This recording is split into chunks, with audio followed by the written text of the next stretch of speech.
ଆଜିର ପ୍ରଥମ ଖବରରେ 2 ଦିନରେ ହେବ ପ୍ରବଳ ବର୍ଷା 30 ଜିଲ୍ଲାକୁ ରେଡ୍ ଆଲର୍ଟ। ତେବେ ସାରା ଓଡ଼ିଶାକୁ ବର୍ଷା ନେଇ ହେଇଛି ସତର୍କତା। ପ୍ରବଳରୁ ଅତି ପ୍ରବଳ ବର୍ଷା ଓ ବିଜୁଳିକୁ ନେଇ ଆଜି ଓ ଆସନ୍ତାକାଲି ପାଇଁ 30 ଜିଲ୍ଲାକୁ ୱାର୍ଣ୍ଣିଂ ଜାରି କରାଯାଇଛି। ତେବେ କନ୍ଧମାଳ ପାଇଁ ଅରେଞ୍ଜ ୱାର୍ଣ୍ଣିଂ ଜାରି ହୋଇଥିବା ବେଳେ ବାକି ସବୁ ଜିଲ୍ଲା ପାଇଁ ୟେଲୋ ୱାର୍ଣ୍ଣିଂ ଜାରି କରାଯାଇଛି। ସେହିପରି ଆସନ୍ତାକାଲି ପାଇଁ ଗଜପତି ଓ କେନ୍ଦ୍ରାପଡ଼ା ଜିଲ୍ଲା ପାଇଁ ଅରେଞ୍ଜ ୱାର୍ଣ୍ଣିଂ, ଏହା ସହ ବାକି 28ଟି ଜିଲ୍ଲାକୁ ୟେଲୋ ୱାର୍ଣ୍ଣିଂ ଜାରି ହୋଇଛି। ତେବେ ଉତ୍ତର ବଙ୍ଗୋପସାଗରରେ ପୁଣି ଘୂର୍ଣ୍ଣିବଳୟ ସୃଷ୍ଟି ହେବାର ସମ୍ଭାବନା ରହିଛି, ଯାହା ଆସନ୍ତାକାଲି ସୁଦ୍ଧା ଲଘୁଚାପରେ ପରିଣତ ହୋଇପାରେ। ପାଣିପାଗ ବିଶେଷଜ୍ଞଙ୍କ ଆକଳନ ମୁତାବକ ଆସନ୍ତା ସପ୍ତାହ ପର୍ଯ୍ୟନ୍ତ ଅର୍ଥାତ୍ 21 ତାରିଖ ପର୍ଯ୍ୟନ୍ତ ବର୍ଷା ଲାଗି ରହିବ। ଲଘୁଚାପ ପ୍ରଭାବରେ 70ରୁ ବର୍ଷା ପରିମାଣ ବଢିବ ଏବଂ 17ରୁ 21 ପର୍ଯ୍ୟନ୍ତ ପ୍ରବଳରୁ ଅତି ପ୍ରବଳ ବର୍ଷାର ଆକଳନ କରାଯାଇଛି। ତେବେ ଚଳିତ ବର୍ଷ ମୌସୁମୀ ଋତୁରେ ବର୍ଷାର ପରିମାଣ ଦେଖିଲେ 9 ଜିଲ୍ଲାରେ ସ୍ୱାଭାବିକ ଠାରୁ ବର୍ଷା କମ୍ ହୋଇଥିଲା। ପରବର୍ତ୍ତୀ ଖବରରେ କେଜିରୁ ପିଜି ମାଗଣା ଶିକ୍ଷା ବ୍ୟବସ୍ଥାକୁ ନେଇ ଆସିଲା ଏସଓପି। ଉଚ୍ଚ ଶିକ୍ଷା ମନ୍ତ୍ରୀ ଦେଲେ ବଡ ସୂଚନା। ତେବେ କେଜିରୁ ପିଜି ମାଗଣା ଶିକ୍ଷା ବ୍ୟବସ୍ଥାକୁ ନେଇ ଆସିଲା ଏସଓପି। ପ୍ରେସମିଟରେ ଏସଓପି କୁ ନେଇ ସୂଚନା ଦେଲେ ଉଚ୍ଚ ଶିକ୍ଷା ମନ୍ତ୍ରୀ ସୂର୍ଯ୍ୟବଂଶୀ ସୁରଜ। ଆର୍ଥିକ ଅନଗ୍ରସର ଯେପରି ଉଚ୍ଚ ଶିକ୍ଷାରୁ ବଞ୍ଚିତ ନ ହେବେ ସେଥିପାଇଁ ଗୁରୁତ୍ୱ ଦିଆଯାଉଛି। ଗୁଣାତ୍ମକ ଶିକ୍ଷା ସମସ୍ତଙ୍କ ପାଖରେ ପହଞ୍ଚାଇବା ସରକାରଙ୍କର ମୁଖ୍ୟ ଲକ୍ଷ୍ୟ ଅଟେ। ପ୍ରଫେସନାଲ କୋର୍ସକୁ ଏଥିରୁ ବାଦ୍ ଦିଆଯାଇଛି। ଏ ବର୍ଷ ରିଆଡମିସନ ଚାନ୍ସ ମାଧ୍ୟମରେ ହେବ।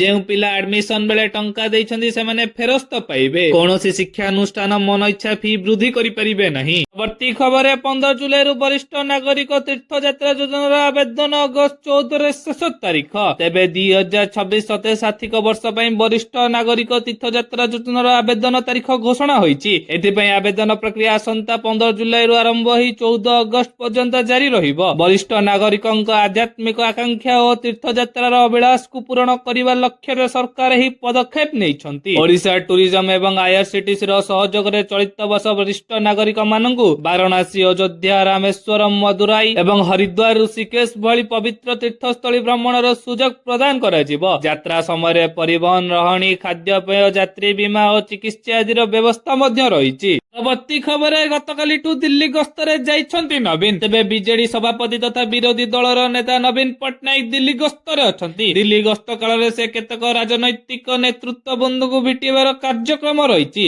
ଏହା ସହିତ ତାଙ୍କର ବନ୍ଧୁମାନଙ୍କୁ ଭେଟିବେ। ଆସନ୍ତା 20 ତାରିଖରେ ସଂସଦର ମୌସୁମୀ ଅଧିବେଶନ ଆରମ୍ଭ ହେବ। ଏହି ସମୟରେ ନବୀନ ଦଳର ସଂସଦ ମାନଙ୍କୁ ଭେଟି ପାରନ୍ତି। ଆସନ୍ତା 22 ତାରିଖରେ ସେ ଭୁବନେଶ୍ୱର ପ୍ରତ୍ୟାବର୍ତ୍ତନ କରିବେ ବୋଲି ସୂଚନା ମିଳିଛି। ତେବେ ମଙ୍ଗଳବାର ସକାଳ 10ଟାରେ ବିଜେଡି ସୁପ୍ରିମୋ ନବୀନ ପଟ୍ଟନାୟକ ଦିଲ୍ଲୀ ଗସ୍ତରେ ବାହାରିଛନ୍ତି। ଏହି ଖବରରେ ସୁଭଦ୍ରାଙ୍କୁ କନ୍ଦାଇଲେ ଅସ୍ମିତା ସରକାର, ବନ୍ଦ କରିଦେଲେ ପଲିଶ୍ରୀ ମେଳା। ତେବେ ପଲିଶ୍ରୀ ମେଳାକୁ ନେଇ ଆସିଛି ଏକ ବଡ ଅପଡେଟ୍। ରାଜ୍ୟ ସରକାର ମହିଳା ସଶକ୍ତିକରଣର ବଡ ବଡ ଭାଷଣ ଦେଉଛନ୍ତି। ସୁଭଦ୍ରା ଯୋଜନା, ଲକ୍ଷ୍ୟବତୀ ଦିଦି ରେକର୍ଡ କରିବା ନେଇ ଗଳା ଫଟାଉଛନ୍ତି। ହେଲେ ଭାଷଣ ଆଉ ବାସ୍ତବତା ମଧ୍ୟରେ କିନ୍ତୁ ଆକାଶ ପାତାଳର ଫରକ ରହିଛି। ମହିଳା ହିଂସାରେ ଓଡ଼ିଶା ରେକର୍ଡ ପୂର୍ବ ସରକାରଙ୍କ ଗାଲକୁ ଚାପୁଡା ମାରି ସାରିଥିବା ବେଳେ ବାସ୍ତବରେ ମହିଳାଙ୍କ ପାଇଁ ଏ ସରକାର ସତରେ କଣ ସମ୍ବେଦନଶୀଳ ଅଟେ? ଏପରି ପ୍ରଶ୍ନ ଆଜି ପଚାରୁଛନ୍ତି ହଜାର ହଜାର ସୁଭଦ୍ରା ଦିଦି। ଯେଉଁ ମହିଳା ନିଜ ଗୋଡରେ ଠିଆ ହୋଇ ସ୍ୱାବଲମ୍ବୀ ହେବାକୁ ଚାହୁଁଛନ୍ତି ସେମାନଙ୍କ ପାଇଁ ଥିବା ଗୋଟିଏ ପ୍ଲାଟଫର୍ମକୁ ବନ୍ଦ କରିଦେବା କେତେ ଦୂର ସମ୍ବେଦନଶୀଳତା? ତେବେ ଏଭଳି ପ୍ରଶ୍ନ ଘେରରେ ଛନ୍ଦି ହୋଇଥିବା ଅସ୍ମିତା ସରକାର ମହିଳାଙ୍କ ସ୍ୱାବଲମ୍ବନ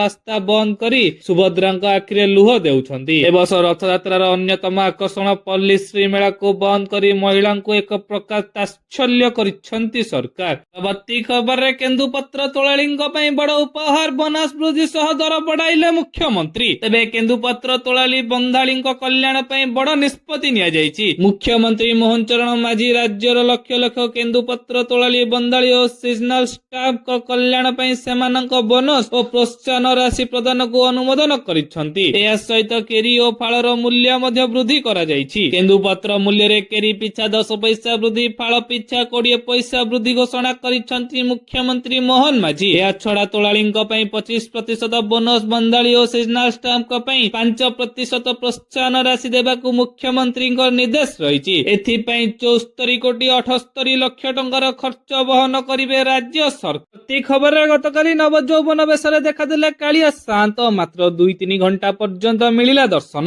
ତେବେ ନୀତି ବହୁଳତା ଯୋଗୁଁ ମାତ୍ର 2-3 ଘଣ୍ଟା ପର୍ଯ୍ୟନ୍ତ ଦର୍ଶନ ବ୍ୟବସ୍ଥା ହୋଇଥିଲା। ଅପରାହ୍ନ 3ଟା ପରେ ମାତ୍ର 2ରୁ 3 ଘଣ୍ଟା ପର୍ଯ୍ୟନ୍ତ ଦର୍ଶନ ମିଳିଥିଲା। ଉଭୟ ପାରିମାଣିକ ଓ ସର୍ବସାଧାରଣ ଦର୍ଶନ ପାଇଁ ବ୍ୟାପକ ବ୍ୟବସ୍ଥା ହୋଇଥିଲା। ସିଂହ ଦ୍ୱାର ଦେଇ ସର୍ବସାଧାରଣ ଦର୍ଶନ ଏବଂ ଦକ୍ଷିଣ ଦ୍ୱାର ଦେଇ ପାରିମାଣିକ ଦର୍ଶନ ହୋଇଥିଲା। ଶ୍ରୀଜୀଉଙ୍କ ଶ୍ରୀଅଙ୍ଗରେ ସୁସ୍ଥତା ଆସିବା ପରେ ଆଦ୍ୟ ସେବକଙ୍କ ନିର୍ଦ୍ଦେଶ ପରେ ଜୋର ଧରିଛି ପ୍ରସ୍ତୁତି। ପରବର୍ତ୍ତୀ ଖବରରେ ସିବିଏସ୍ଇ ବୋର୍ଡ ନୂଆ ନିଷ୍ପତ୍ତି, ନବମ ଏବଂ ଦଶମ ଶ୍ରେଣୀ ପିଲା ଥାର୍ଡ ଲାଙ୍ଗୁଏଜରେ ପାସ୍ ହେବା ବାଧ୍ୟତାମୂଳକ। ତେବେ ସିବିଏସ୍ଇ ବୋର୍ଡ ପକ୍ଷରୁ ଜାତୀୟ ଶିକ୍ଷା ନୀତି 2020 ଅନୁଯାୟୀ ଛାତ୍ରଛାତ୍ରୀଙ୍କ ପାଇଁ ଏକ ବଡ଼ ପରିବର୍ତ୍ତନ କରାଯାଇଛି। ଏଣିକି ନବମ ଏବଂ ଦଶମ ଶ୍ରେଣୀର ଛାତ୍ରଛାତ୍ରୀଙ୍କ ପାଇଁ ତୃତୀୟ ଭାଷାକୁ ବାଧ୍ୟତାମୂଳକ କରାଯାଇଛି। ବୋର୍ଡ ପକ୍ଷରୁ ଜାରି କରାଯାଇଥିବା ସର୍କୁଲାର ଅନୁଯାୟୀ ଆଗାମୀ 2026-27 ଶିକ୍ଷାବର୍ଷରୁ ନବମ ଏବଂ ଦଶମ ଶ୍ରେଣୀ ପିଲାଙ୍କ ପାଇଁ ଏହି ନୂଆ ନିୟମ ଲାଗୁ ହେବ। ନୂଆ ନିୟମ ଅନୁଯାୟୀ ଯଦି କୌଣସି ଛାତ୍ରଛାତ୍ରୀ ନବମ ଶ୍ରେଣୀରେ ତୃତୀୟ ଭାଷାରେ ମୂଲ୍ୟାଙ୍କନରେ ଫେଲ ହୁଅନ୍ତି, ତେବେ ସେମାନଙ୍କୁ ଦଶମ ଶ୍ରେଣୀକୁ ପାସ୍ କରି ଦିଆଯିବ। କିନ୍ତୁ ସେମାନେ ଦଶମ ଶ୍ରେଣୀରେ ପଢୁଥିବା ସମୟରେ ହିଁ ନବମ ଶ୍ରେଣୀର ବାକି ରହିଥିବା ତୃତୀୟ ଭାଷାର ମୂଲ୍ୟାଙ୍କନ ପରୀକ୍ଷା ଦେଇ ଉତ୍ତୀର୍ଣ୍ଣ ହେବାକୁ ପଡିବ। ତୃତୀୟ ଭାଷା ବିଷୟଟି ଦଶମ ଶ୍ରେଣୀର ମୂଳ ବୋର୍ଡ ପରୀକ୍ଷାର ଅଂଶ ହେବ ନାହିଁ। କିନ୍ତୁ ମାଧ୍ୟମିକ ସ୍କୁଲ ପରୀକ୍ଷା ପାସ୍ ପ୍ରମାଣପତ୍ର ପାଇବା ପାଇଁ ଛାତ୍ରଛାତ୍ରୀ ମାନଙ୍କୁ ସ୍କୁଲ ସ୍ତରରେ ହେବାକୁ ଥିବା ଇଣ୍ଟରନାଲ ଆସେସମେଣ୍ଟରେ ଉତ୍ତୀର୍ଣ୍ଣ ହେବାକୁ ବାଧ୍ୟତାମୂଳକ ଅଟେ। ଏହା ଦ୍ୱାରା ପିଲାଙ୍କ ବର୍ଷ ନଷ୍ଟ ହେବ ନାହିଁ, କିନ୍ତୁ ଶିକ୍ଷା ସମାପ୍ତ ପୂର୍ବରୁ ହିଁ ଭାଷାଗତ ଯୋଗ୍ୟତା ପୂରଣ ହୋଇଯିବ।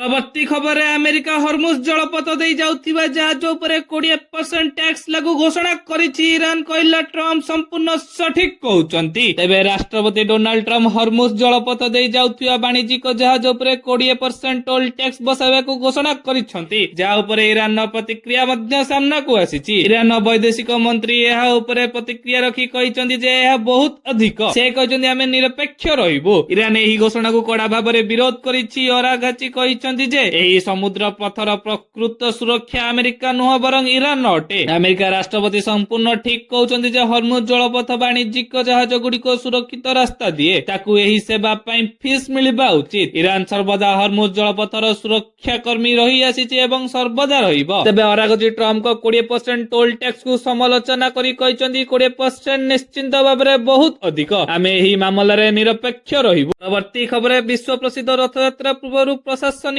ପ୍ରସ୍ତୁତିର ସମୀକ୍ଷା କଲେ ମୁଖ୍ୟମନ୍ତ୍ରୀଙ୍କ ପରାମର୍ଶଦାତା। ତେବେ ଜୁଲାଇ 16 ତାରିଖରେ ହେବାକୁ ଥିବା ବିଶ୍ୱ ପ୍ରସିଦ୍ଧ ରଥଯାତ୍ରା ପୂର୍ବରୁ ପ୍ରଶାସନିକ ପ୍ରସ୍ତୁତିର ସମୀକ୍ଷା କରିଛନ୍ତି ମୁଖ୍ୟମନ୍ତ୍ରୀଙ୍କ ପରାମର୍ଶଦାତା ପ୍ରକାଶ ମିଶ୍ର। ପୁରୀ ଗସ୍ତରେ ଆସି ସେ ଭକ୍ତ ଓ ଶ୍ରଦ୍ଧାଳୁଙ୍କ ସୁରକ୍ଷା, ଭିଡ଼ ନିୟନ୍ତ୍ରଣ ଏବଂ ବିଭିନ୍ନ ସୁବିଧା ନେଇ କରାଯାଇଥିବା ବ୍ୟବସ୍ଥାର ସମୀକ୍ଷା କରିଛନ୍ତି। ଏହି ଅବସରରେ ସେ ଇଣ୍ଟିଗ୍ରେଟେଡ କଣ୍ଟ୍ରୋଲ ରୁମ୍ ପରିଦର୍ଶନ କରିବା ସହ ସିସିଟିଭି ନିରୀକ୍ଷଣ ବ୍ୟବସ୍ଥା ଏବଂ ଏହାର କ୍ଷମତା ସମ୍ପର୍କରେ ଅନୁଧ୍ୟାନ କରିଛନ୍ତି। ରଥଯାତ୍ରା ସମୟରେ ଲକ୍ଷ ଲକ୍ଷ ଭକ୍ତ ଓ ଶ୍ରଦ୍ଧାଳୁ ଯେପରି ଶୃଙ୍ଖଳିତ ଭାବେ ମହାପ୍ରଭୁଙ୍କ ଯାତ୍ରାରେ ସାମିଲ ହୋଇପାରିବେ ଏବଂ କୌଣସି ଅସୁବିଧା ନ ହୁଏ ସେ ନେଇ ପ୍ରସ୍ତୁତିର ଅଗ୍ରଗତି ଉପରେ ସେ ଆଲୋଚନା କରିଥିଲେ। ଏହା ପରେ ସେ ଶ୍ରୀମନ୍ଦିର ଯାଇ ପଟିଦିଅଁଙ୍କ ଦର୍ଶନ କରିଥିଲେ। ଚଳିତ ବର୍ଷର ରଥଯାତ୍ରା ସୁରୁଖୁରୁରେ ସମ୍ପନ୍ନ ହେବ ବୋଲି ସେ ଆଶା ପ୍ରକାଶ କରିଛନ୍ତି।